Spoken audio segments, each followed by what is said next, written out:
What's up, guys? Welcome back to another episode of Stronger TV. I'm Kiefer Lammi here with Dan Pope, and we just got done doing a talk about knee cave in the squat, right? And it's a super controversial topic, and you have people, on one end of the spectrum saying it doesn't matter, people on the other end of the spectrum saying, it's the worst thing in the world and you're going to die if you do it. So we try to kind of break it down and find ourselves somewhere in the middle and talk about why it happens, why it might be different for different populations. Yeah. Well, at the end of it, we started going on a little bit of a tangent, and we started talking about kind of, asymmetrical knee cave or hip shifting in the squat and what might cause that. So I thought it was super important that we go into a discussion about this, because I think asymmetrical issues in a bilateral symmetrical exercise are something that we should definitely address. So it's important for us to look at kind of why that's happening and what we can do to work on that. Yeah. What do you think? I agree with you 100%. I would say go check out that knee cave-in YouTube Stronger episode, just because we're going to go over a lot of these same concepts that we kind of hinted towards a little bit. So this is kind of like a little adjunct, I guess, to the first one. Sure. So the first thing that we want to talk about are what are the potential causes of someone to have a hip shift in their squat. And before we even go there, why don't you give us a little better idea of like what a hip shift looks like, how you can see it, right, when you're looking at somebody squatting. You got it. Yeah, I'm not sure how much we're capturing here, but a lot of times what you'll see is that when people go down to a squat, sometimes it happens on the way down, sometimes it happens on the way back up again. We'll talk about this a little bit more in depth to have you figure out what's going on, but what ends up happening is people shift towards one side versus the other. The other thing I see a decent amount is athletes will shift their hips towards one side when they come out of the hole and come right back out again. Or a lot of times you'll see maybe they'll shift and they'll internally rotate at the hip, and the knee will come in on one side versus the other. So there's a lot of flavors of this, right? Sure. All of which sometimes you look at that and you're like, oh, I don't think that looks very good. Right. So yeah, usually a knee cave, right, or knees going in during a squat can be something that actually looks super athletic, right? When they go in, they drop into the hole and it comes back in. Well, when you see somebody that's kind of bowing into one side, it rarely looks right. It doesn't really pass the shit test when you're looking at stuff. You're like, man, that looks a little weird. We need to do something about that. Yeah. Going to the causes? Sure. All right, so when people have a knee in or hip shift going on, rarely is it explained by one thing, all right? A lot of times there's a bunch of different things going on. As a coach, it's really important to understand what can cause this and then figure out what that specific thing is, so that when you give some sort of intervention, you're accurate, right? So if someone has a strength problem, if you give mobility, it's obviously not gonna help. It's gonna worsen that person, or they're just gonna be spinning the wheels and not improving, right? So the first one is going to be mobility issues, okay? Sure. And I think the reason why you may see an asymmetry is because one side is more mobile or one side is stiffer, right? So if you're going into a squat, and let's say that you have a stiff ankle on one side, you may find that the foot will spin out a little bit extra on one side versus the other, or maybe that knee comes in a little bit more so, right? Same thing can happen with an adductor. If you have a tight adductor on one side, maybe you end up having a little more knee in at the very bottom position of a squat, right? The other thing that I see pretty commonly, you see have athletes that have issues with tibial rotation. So on one foot, just like really loves to spin out. No matter what cue you give, that knee will not be able to line up with the toes, and it's on one side versus the other, which seems pretty strange, right? What are your thoughts on mobility? Any specific ones that you see that are important? Yeah, no, I think everything you just covered is super important, right? And I think on top of that, we're not saying that everybody's mobility should be perfectly symmetrical. It's pretty normal to have asymmetrical hip rotation, right?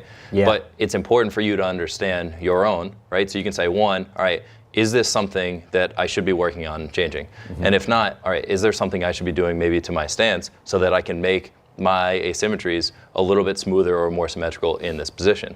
Right, so if I know my hip rotation is a little different, maybe my squat stance, instead of being totally symmetrical where each toe is turned out 15 degrees, maybe one side is going to be a little bit more toed out. So when I squat, it looks like one knee's out a little bit more. Yeah. But if you can take that position and you move through it smoothly, right, and that position doesn't change when you're under load, then that's probably something that you can adapt to and you can feel really good with. Yeah. Right, but if it's something where you're dropping into a squat and every time you rotate on the way down and come back out of it, or you go down and as you're coming up out of the hole when the load's too heavy, you start to shift into one side. Those things aren't smooth, and that is something that we want to make a change on. Yeah, I agree with you completely. I do like the idea, and people, everyone is not going to be completely symmetrical. We know that. Everyone moves a little bit differently. You have more lungs on one side, hearts on one side, livers on one side. We use one arm, one leg more than the other. We're obviously going to develop these asymmetries, right? Sure. And the idea is that, yes, they are normal. Yes, they are natural. But when they interfere with your ability to perform the movements you want to perform safely, I think that's when they become a problem. Sure. So what I will say is that, just like you said, we want to make sure that we realize these are normal, but the other piece is that if you're developing some pain problems or it's limiting your performance, they probably do need to be addressed, right? So, sorry to kind of steal, but that's another thing that pops into my head, and I think it's confusing for people. So I agree. Yeah. What's our second one here? Technique. Technique. All right. So for a lot of athletes, they just might not use the technique that you want them to utilize, right? Right. For some athletes, they may have developed a weird motor program, pattern, whatever it is on their own. And a lot of times they have no idea they're doing anything wonky or crazy. Sure. So basically have them squat in front of a mirror, take a video, see what's going on, and then you can actually find those things. And the issue with technical issues is that you can usually cue out of that position. Right. The one thing I will say about that is that you can usually cue out of those positions, but basically if someone's been squatting with a funky squat style for a while, they've gotten pretty strong in that technique. So a lot of times once the load gets too heavy, they can no longer maintain the technique that we want. So it gets a little confusing when we're trying to figure out between technique and strength, and basically what happens is they end up blurring a little bit as a result. Yeah. So important distinction, right? Because if we have a technique issue, we give somebody cues or we show them what's going on, they're going to start to make an improvement. Yeah. Right? But if somebody truly has a mobility restriction, you can cue them all day and they're not going to change the position that they're in. Yeah. So it's important as a coach to understand, and flesh out which of these issues is causing it. And it's important as an athlete to either, work with a coach or have an understanding of your own body and say like, all right, if these cues aren't working for me, rather than trying to hammer them over and over again, maybe I need to seek out some help with some kind of corrective techniques to work on those positions. Yeah, I agree 100%. Like we said, we got to figure out why this is happening. One thing I will say about the technique before we move on is that pain will alter your technique a lot, right? I've noticed this one particularly for myself. I've dealt with knee issues and hip issues over the course of time, and I usually lift in either a garage gym or a CrossFit gym, and there's no mirrors whatsoever. Sure. And barring the occasional video of your technique, you don't really see what's going on in your squat. And then one time I was actually lifting in the physical therapy clinic I was working at the time, and I was doing something real weird. I had noticed I had completely shifted my hips to the side. One foot was facing outwards. My knee was way out to the side on one side, and the other side it was coming in, and I really had no idea what was going on. But to make a little sense of that, I've had some hip impingement issues, and basically when you push your knee out wide to the side, the pain feels better. Sure. So what I had just naturally adopted was this really knee out, aggressive on one side stance, and the right side was a little bit more in line with the foot, and then I shifted my weight over to the right side, and I'm doing like air squats in the clinic. I'm like, what am I doing? It's so weird. And then it felt so abnormal to try to get centered again, just because I had squatted so long like that and having pain for so long. So yeah, weird. Right. Pain can change things. Yeah. And then kind of our last big cause that we talked about is strength, right? And so, the differentiator between strength and technique, I think, is that if it's a strength-based shift that you're having in your squat, you usually see that appearing at heavier loads, right? Mm-hmm. So either it's last couple of reps of a really hard set, or it's as you get above, 80, 85%, those things are starting to come out, right? Mm-hmm. If it's just a technique thing, then we would assume we're going to see this at all loads, right? So, any appreciable load, whether it's above 50% or 60%, you're starting to see that go on, kind of like you talking about doing it with bodyweight squats. Yeah. But if somebody's, warming up, their first couple sets look really good, you step away, you come back for their top set, and you're like, what the hell? What just happened to that? That's a strength-based shift, and that's an important distinction to make because we're going to treat it a little differently. Yeah, very good. So I guess before we talk about the corrections, I think I wanted to talk a little bit about does it matter? Yeah. Because what's going around in like the social media world and blog world right now is that if you build capacity in certain positions over the course of time, you'll adapt to it and you'll be fine, right? And again, I think it comes down to that absolute versus relative risk. If you're doing a really weird weight shift at one hip, right? You're doing something wonky, then the majority of people will probably adapt to that over the course of time. Sure. But you'll definitely find a few people that end up in pain, right? And a lot of times just altering that technique is enough to make them feel really good and get back to squatting again. So I would say that you probably want to try to get your squats looking pretty symmetrical. I would say there is Sure. an optimal technique, from a performance and a health perspective. And we should probably try to alter this, and then don't be afraid of altering the technique of that injured athlete that comes in. Don't just feed them the whole just keep squatting, you'll adapt to it. You can alter that, and you can have some success with that. So Sure. yeah. I think it's important, and this is kind of why we ask, why so many times with people, right? Like we have somebody that trains with us in our training group right now, and he sends us his squat videos. He'll show us from the back, and he's noticeably kind of shifting into one side, right? It's not dramatic, but it's noticeable enough. And when you start to ask him questions about, how does he feel? Does he notice it? What's going on with that? We found out, he had a groin strain on one side, right? So had an injury. Now he has a shift in his squat that he didn't notice before. So he's made some sort of change because of that. So, he's not going to die because he's doing it, but knowing that this is something that was caused by injury, bringing awareness to it and helping him, whether we're adding in some supplemental work or just being more cognizant as he goes down or working to a depth that he can control before he starts to shift, can probably have a dramatic, effect on how he feels, how he continues to move, and maybe even kind of rehabbing that groin strain as he goes forward. Yeah, I would say long-term health, Yeah. We're not going to know until 20 years down the line, but my thought is that it's probably good to be more symmetrical, especially if he notices that if he continues to shift over the course of time, his groin still gives him pain, and if he stops shifting, it ends up getting a little bit better. So yeah, that'll be the true test.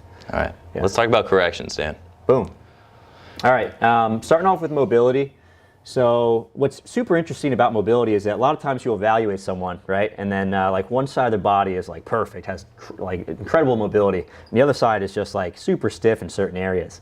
So you'll see this a lot. And I think it's one of the main reasons why people have weird shift problems. A lot of times mobility issues are symmetrical. So, stiff on this side, same stiffness on the other side. But a lot of times it's not. So if you have one ankle that's really stiff, one tibiofemoral joint that's really stiff, so if you can't internally rotate on one side of the tibiofemoral joint, the knee joint, or if you're having some major hip issues, one side versus the other, then when you go down to a squat, you're going to see that happen. And a lot of times you'll see the change on the opposite leg, right? Sure. So if one hip is really stiff and I can't flex in one hip, you may find the athlete may not flex here, but they'll flex somewhere else. So they get a little spin going on towards one side. Say this side is stiff, it won't flex, I'll spin away from that hip, this knee will come forward, I can go into this hip, so I'll squat into this side. So yeah, you just want to make sure that when someone's doing a weird hip shift, you screen out any mobility issues and make sure you correct them first before you apply a technique problem or technique changes or strengthening on top of that. Yeah. Cool. Make sense? Mm-hmm. The second thing for us to talk about with corrections is when it's a technique issue, right? So oftentimes we kind of covered this before. When it's a technique issue, the answer to the same as kind of the causes, right? You need a little bit of cueing, right? You need a little bit of feedback, right? Whether this is from video or this is from a coach being there, and you probably need a lot of submaximal practice, right? Because we know that the lighter the load is, the easier it's going to be for you to voluntarily control what sort of changes you're making in that, right? And this kind of spins into the strength issue. When it's a strength issue, it's still technique, but this is technique that's only happening at higher loads, right? So, 60%, 70%, you're probably doing really well. We get to 80, 85, 90%, and things start to go haywire, whether it's the last rep of the set or it's the entire set in general. So I think what's important when it's a strength issue is we figure out, what's that point where your technique starts to fall apart.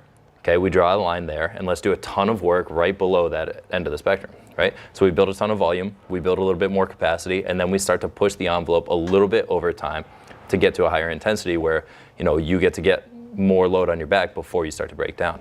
Yeah. I think another way that we can do that is by using a bunch of variety, right? So we don't have to just hammer away at, traditional back squat. We can use pause squats. If you see that you have a shift happening at the bottom of the squat, sweet, let's go down to the bottom, let's spend a couple seconds holding that position, and then we'll drive up out of it, right? If you see that you're having this hip shift happen on the way up out of the squat, maybe you get just out of the hole and you start to shift to one side, we could do a concentric pause squat. So you drop into the hole, come up to that position, pause for a second, and then you hammer through the rest. Yeah.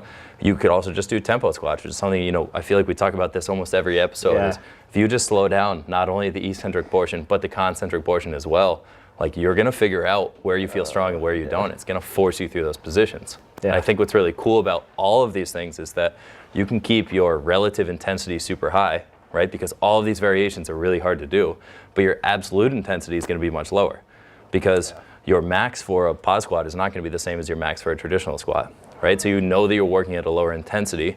We know that we can work on technique a little bit better there, but we can still keep pushing that threshold higher and higher to improve over time. Yeah, love that. I'm laughing and smiling just because we've been doing so much like tempo stuff and pause work, Sure. and it's phenomenal, but it's hard. It's just very, very hard. Yeah. And it's nice. It's like having a second coach in the room, right? Yeah. If I know that somebody wants to hammer out of the bottom of the squats, or I know they have a technique thing we want to work on, I don't need to keep hammering them with cues over and over again. Yeah. If I force somebody to pause or to slow down, they're going to figure that shit out on their own. Yeah. One thing that you kind of briefly noted on is that it's really important that you have a good coach, because the coach is going to be the person who even picks out these things that you have no idea that are actually occurring. So you need to be aware of this, right? The second piece is that I really like videoing lifts, right? So you can show a coach and you can see it yourself, but maybe a step above that would actually be using the mirror, right? Because the mirror is phenomenal because you can see that shift happening in real time. You can just correct it, right? So that pause squat can be much more effective if we go down there and you can see, okay, I need to make sure that I'm lined up this way. And then when you come out of the hole, oh, okay, I'm starting to shift. Okay, push, push, push, fight, fight, fight. Get in the good position I need to be in. Sure. Right? So I really like that for technique. I think that's awesome. The last thing I want to talk about is this idea of a continuum, which I talk about a lot with Dave Tilley, who's sitting behind us. You can't see him at Power Monkey Camp. Is that this mobility, technique, strength, all occurs along a continuum. So let me give you an example. If I have a stiff ankle, right, or a stiff hip, one of the things that's going to happen is I'm always going to shift unless I get rid of that mobility restriction. So any amount of cueing, technique work, strength work is probably not going to fix this, right? That being said, after you clear up the mobility restriction, let's say I mobilize the ankle, I now have full range of motion. When I squat, I now have to reinforce that range of motion with good technique. So I have to actually squat with that new ankle dorsiflexion, right? And the last piece is that I'm not going to be strong in that position because I've spent 5-10 years, however long your ankle has been stiff, practicing a technique that doesn't use that range of motion in my ankle. So you actually have to get really strong there. So if you have a mobility restriction, you actually have quite a bit more work to do. You have to work on your technique, and then you have to work on your strength, okay? Let's say you have no mobility problems whatsoever, but your technique is not so good, right? But you've been squatting for years. So now all of a sudden Kiefer says, hey, you need to stay more upright in your squat. I don't know what the heck you're doing. You're like, okay, I need to work on this. So here's the thing, you fix the technique, but now you're not strong in that position. So if you have a technique problem, you also have to work on strength, because as you start to work on the new technique, if your strength is not there, you're just going to revert to your old habits, right? Maybe the easiest one to work with is going to be a strength deficit. And at the end of the day, none of this is easy because it takes a long time to build strength too, right? So don't get upset if your hip shift doesn't fix in one session, right? Is strength, because if you have a strength issue, your technique is perfect, mobility is perfect, and the only thing that happens is very heavy weights, you start to shift a little bit, then all you really have to do is improve your strength with a variety of those techniques that Kiefer just talked about. So, Sure. Anything to add with that? No, I think that's awesome. I think this is a really good way to think about how you actually go about doing this in a session too, right? So say we're talking about an ankle mobility restriction, right? We're going to start off, you're probably going to do a little soft tissue work, a little bit of mobility drills for the ankle. Right after that, now we have to kind of hammer that pattern and that technique. So maybe you're, doing a squat, but we're going to put a plate under your heels and intentionally think about driving your knees forward, right? Using a lightweight, driving your knees forward and keeping yourself in that position to help to pattern that technique. And then after that, we're going to load.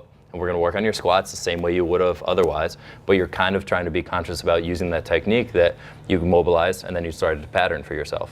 Yeah. Right? I love it. That's great.